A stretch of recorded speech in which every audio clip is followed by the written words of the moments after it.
Hola chicos, buenas tardes. Los saludan mis dos gordos, los machos de la casa. Bueno, hoy vamos a hablar sobre inmunidad y cáncer. Hola chicos, es el penúltimo video que vamos a ver en este semestre, que fue un poco atípico, pero que fue, ¿vale? Bueno, entonces vamos a hablar hoy sobre inmunidad y cáncer. Para empezar, vamos a definir qué es el cáncer. El cáncer, en términos generales, se conoce como una enfermedad genética dada por alteraciones en los genes que controlan cualquiera de estos tres procesos: proliferación, diferenciación o la muerte celular. Para que se dé un cáncer es necesario que ocurran por lo menos 3 mutaciones en el mismo gene, en el gene o los genes que codifican en algunas de estas funciones que acabamos de mencionar.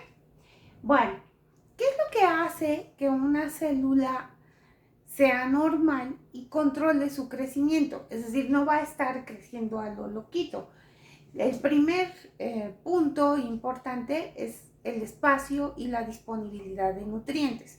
O sea, si una célula ya no tiene espacio donde crecer, dejará de crecer. Es decir, si ustedes están en asientos de dos, en pupitres de dos personas, y llega alguien más y está medio voluminoso y se quiere poner en medio de los dos que ya estaban ocupando ese espacio, ¿qué es lo que va a pasar? Pues no caben los tres. Entonces, lo mismo pasa en las células. Las células se van a controlar por disponibilidad del espacio, pero también por la disponibilidad de los nutrientes. Entonces, ¿qué es lo que pasa cuando nosotros estamos pequeñitos, somos niños? Nuestras células están creciendo de manera continua. Cuando nosotros alcanzamos la vida adulta, cuando ya somos adolescentes y luego adultos, las células solamente se van a reproducir cuando mueran. O sea, para reemplazar aquellas células que acaban de morir, ya sea por pérdida de la funcionalidad, o por apoptosis, ¿verdad? Bueno, entonces el cáncer va a ser una enfermedad que se origina por una pérdida en el control de ese crecimiento normal. Por eso, cuando hay un cáncer, se origina un tumor. Esto sucede en tejidos normales, ¿sí? Y las tasas de crecimiento nuevas y la muerte de células viejas generalmente tienen un balance, ¿sí? O sea, una célula normal se está dividiendo para reemplazar a otra si es que uno ya es adulto.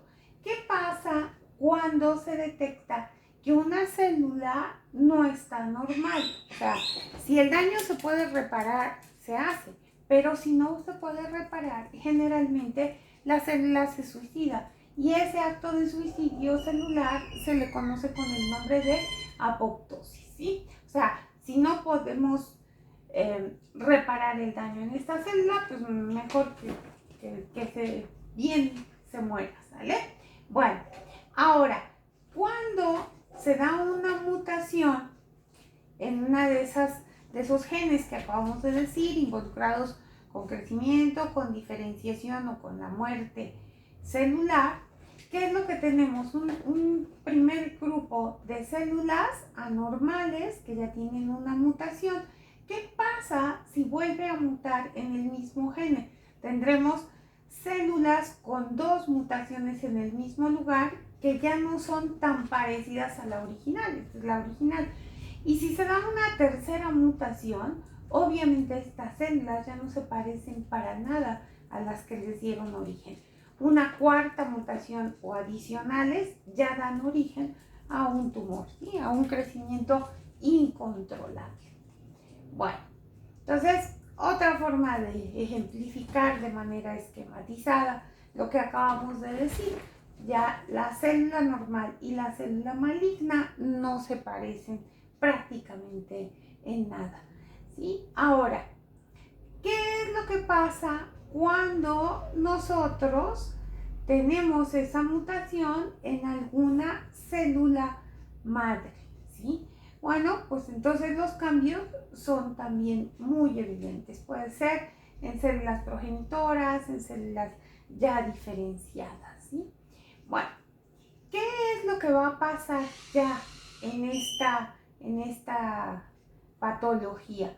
Bueno, llega un momento en que las células están completamente descontroladas, ya no van a obedecer las indicaciones de que ya no hay espacio, ya no hay nutrientes, a las células les vale y se van a seguir reproduciendo de manera incontrolable.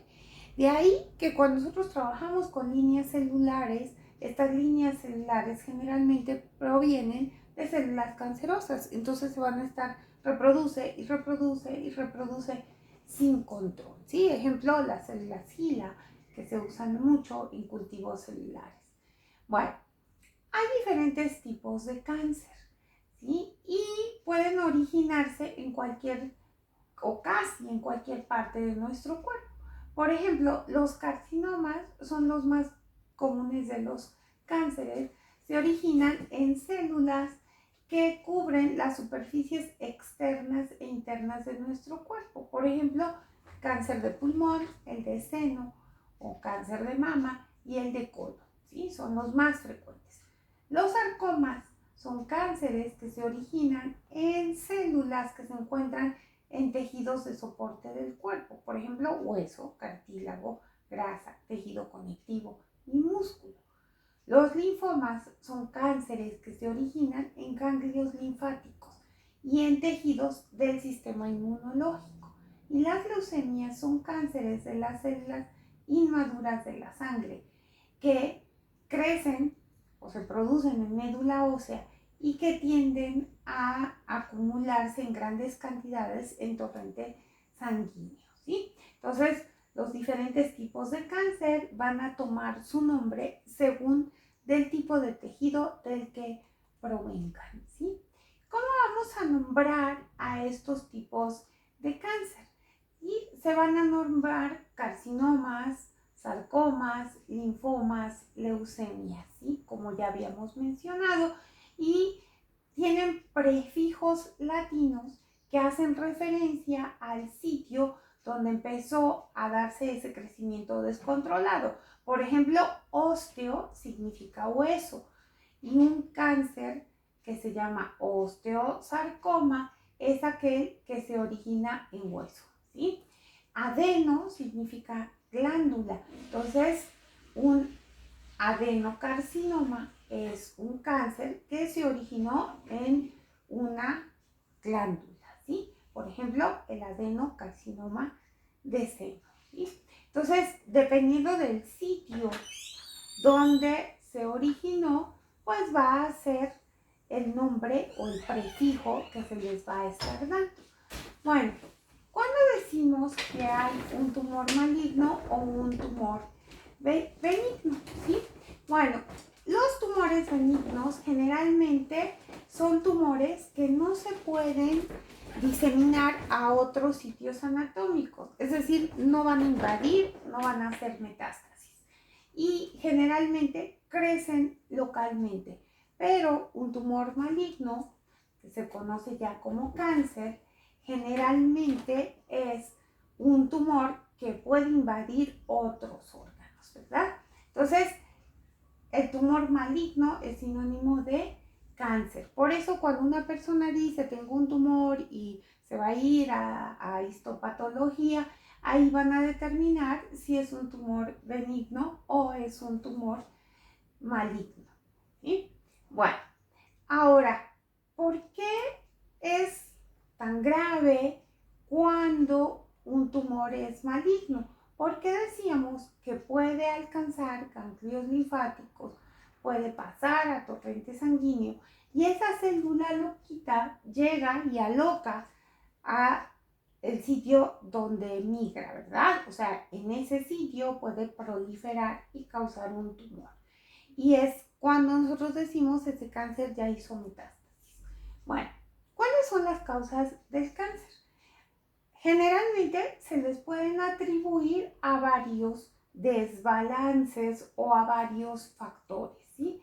Pueden ser los que originan el cáncer, algunas sustancias químicas, algún microorganismo, virus o bacterias, son los más comunes. algún tipo de radiación, a factores genéticos, a la dieta y a las hormonas. Son generalmente los factores a los que se ha asociado el cáncer, ¿verdad? Hay factores intrínsecos, ¿sí? Tales como la herencia, la dieta, las hormonas, y factores extrínsecos, como la exposición a agentes químicos, el hábito de fumar, la radiación, la presencia de virus o bacterias, ¿sí? Bueno, nos vamos a regresar un poquito para hablar algo sobre los agentes químicos. Estos pueden ser muy variados, generalmente se asocian con la actividad que lleva a cabo la persona. Si trabaja en una industria y está expuesto a determinadas sustancias químicas, obviamente es un factor de riesgo muy grande. Algunos tipos de radiación, todos sabemos que la radiación puede penetrar, dependiendo del tipo de radiación, su poder de penetración puede penetrar determinadas células y tejidos, y obviamente llegar a un determinado lugar y hacer que el gene que ya mencionamos, que regula crecimiento, diferenciación o muerte, mute, ¿verdad? Bueno, también algunos virus y algunas bacterias. En el caso de las bacterias, por ejemplo, el Helicobacter pylori, que se ha asociado a cáncer de estómago. En el caso de virus, algunos de los más conocidos es VPH, el virus del papiloma humano, asociado principalmente a cáncer cervicuterino, aunque también se ha asociado a algunos otros tipos de cáncer. Es solo por citar dos ejemplos. Agentes químicos que no están relacionados con actividades del hombre, están relacionados más bien con hábitos, ¿verdad? O con malos hábitos. El uso del tabaco. En el cigarrillo nosotros podemos encontrar una gran cantidad de sustancias carcinogénicas. Estas que se muestran en la diapositiva son solo algunas de ellas. Se han encontrado más de 200 diferentes sustancias químicas potencialmente carcinogénicas. Y de esas 200, estas que son aproximadamente 30, son las que frecuentemente se han asociado a cáncer. Entonces, ¿qué tipo de cáncer pueden producir? Bueno, principalmente los relacionados con las vías aéreas, porque es a donde directamente están en contacto con células de esos sitios anatómicos. Sin embargo, se han asociado también a otros tipos de cáncer, desde el cáncer de boca, laringe, esófago, estómago, páncreas, riñón, vejiga, todos estos. Y en general, cuando una persona ya padeció cáncer, se le recomienda que deje de fumar si es que tiene ese hábito, porque eso lo está poniendo en riesgo para recaer o desarrollar algún otro tipo de cáncer, ¿verdad? Entonces, estas sustancias directamente son las que causan las mutaciones en esos genes encargados de la regulación del crecimiento. Bueno, se ha visto que el cáncer está asociado de manera muy importante con factores genéticos. Es decir, hay personas que desde que nacen ya tienen mutaciones en ciertas partes de su genoma, y en el transcurso de su vida es muy probable que se den las mutaciones subsiguientes, que ya dijimos que pueden ser por lo menos 3, generalmente son más de 3 en el mismo gene, y que se manifieste algún tipo de cáncer. Habitualmente a la persona se le pregunta si en su familia no hay individuos que hayan tenido algún tipo de cáncer, y se le pregunta también a qué edad empezaron a desarrollar el cáncer. Es decir, por poner un ejemplo, si nuestra madre sufrió de cáncer de mama y se le detectó el cáncer de mama a los 45 años, ¿qué significa? Que la hija tendrá que empezarse a monitorear 10 años antes que la mamá empezara a desarrollar el cáncer. Actualmente ya hay muchos bioindicadores que se pueden buscar y directamente se puede buscar la mutación sobre el gene al cual se le atribuye ese tipo de cáncer o bien algunos biomarcadores que se van a estar produciendo por la célula ya cancerosa, ¿verdad? Bueno, entonces el tener esta característica generalmente se dice que está presente en el 5% de los cánceres de seno, ¿sí? O sea, hay un factor genético, un gene que ya trae esa susceptibilidad, ¿sí? Bueno, ¿cómo debemos o podemos prevenir el cáncer? Generalmente no exponiéndonos a los agentes carcinogénicos, no fumando, no exponiéndonos a agentes químicos desconocidos, no exponiéndonos a la radiación que puede ser carcinogénica, por ejemplo en el cáncer de piel, no exponiéndonos a la luz UV, protegiéndonos de ese tipo de radiación. O bien, en el caso de virus o bacterias asociados a cáncer, bueno, con un tratamiento adecuado de manera temprana y en el caso particular de virus del papiloma humano, pues mediante la vacunación. Ahora, llegamos a esta parte en la que ustedes ya son todos unos expertos y vamos a hablar un poquito de lo que es la inmunidad y el cáncer. Dijimos desde el principio del curso que nuestro sistema inmune iba a reconocer a bacterias, a virus, a protozoarios, a hongos en general, a parásitos y a células cancerosas. Y esto es bien importante. Cuando nosotros tenemos una célula cancerosa, en algunos tipos de cáncer se pueden expresar antígenos provenientes de esta célula carcinogénica que se pueden expresar de manera temprana. Esto es una grandísima ventaja. ¿Por qué? Porque estos antígenos pueden ser presentados antigénicamente hablando por un macrófago, por una célula dendrítica, por un linfocito B, ¿a quién? A linfocitos T. Y estos linfocitos T pueden ser o T cooperadores o T citotóxicos, de tal suerte que si se activan a estos linfocitos T citotóxicos o células T citotóxicas y hay presencia de anticuerpos, es más fácil que los anticuerpos dirijan a este linfocito T hacia la célula cancerosa, ¿verdad? Y de esa manera acelerar el proceso de citotoxicidad y la eliminación de la célula cancerosa. También lo pueden hacer otro tipo de células que son especialistas en eliminar células por mecanismos también citotóxicos. Por ejemplo, las células NK o Natural Killer también son capaces de reconocer células cancerosas y montar una respuesta para eliminarlas. Ahora, mucho de esto que se conoce sobre cáncer ha sido particularmente utilizado con éxito dependiendo del tipo de cáncer cuando nosotros hacemos, o la industria farmacéutica mejor dicho, hace anticuerpos monoclonales. Yo tengo a mi célula cancerosa, expresa antígenos tumorales y se pueden hacer anticuerpos monoclonales contra este antígeno tumoral.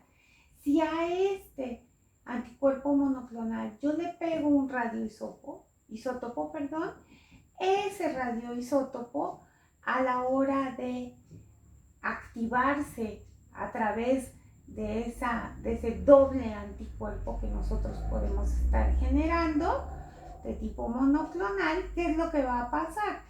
Se puede empezar a liberar la radiación que emite este radioisótopo y por lo tanto destruir a la célula cancerosa de una manera muy dirigida, ¿verdad? ¿Por qué? Porque la respuesta hacia esa radiación va a estar dada por la unión antígeno-anticuerpo, antígeno tumoral, anticuerpo monoclonal, ¿sí? Algunos otros anticuerpos monoclonales están dirigidos a inhibir el factor de crecimiento, ¿sí? Por ejemplo, bloquean algunos receptores involucrados en el crecimiento de la célula. Y eso ayuda tremendamente para controlar el crecimiento desmedido de esa célula cancerosa. Por último, el sueño dorado de todos aquellos que han tratado de curar el cáncer y algunas otras enfermedades con inmunoterapia. ¿Qué es lo que se ha visto? Lo que se ha visto es que en algunos tipos de tumor, las células tumorales producen sustancias que engañan o desactivan al sistema inmune, generalmente activando o interaccionando con los receptores de linfocitos T generalmente. Y las células tumorales de esa manera pues tienen la cancha libre. Este linfocito T ha sido de alguna manera engañado e inactivado, ¿verdad?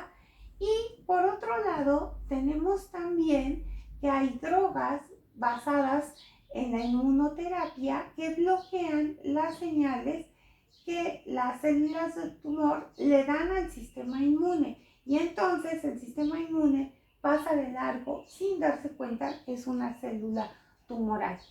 Precisamente hace 2 años le dieron el premio Nobel a 2 científicos que estudiaron efectivamente cómo se da este proceso de engaño hacia el sistema inmune y cómo de alguna manera se podía evitar.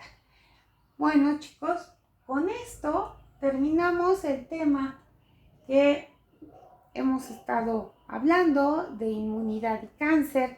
Yo espero que haya quedado más o menos claro. Me da muchísimo gusto, aunque sea por este medio, llegar a ustedes. Los quiero mucho, los extraño mucho. Por lo que más quieran, cuídense. Este es un momento bien crítico y de verdad, si quieren a su familia, cuídense ustedes. Nos vemos, chicos. Ah, espérense, antes de que nos vayamos, una tarea. Hay un tema que ya no vamos a ver, que es inmunodeficiencias, pero les voy a dejar de tarea que vean una película que se llama Y la banda sigue tocando, que habla sobre la historia del SIDA. Y con eso va a quedar muy claro algunos conceptos que ya hemos visto sobre el sistema inmune e inmunodeficiencias. Ahora sí, bye chicos.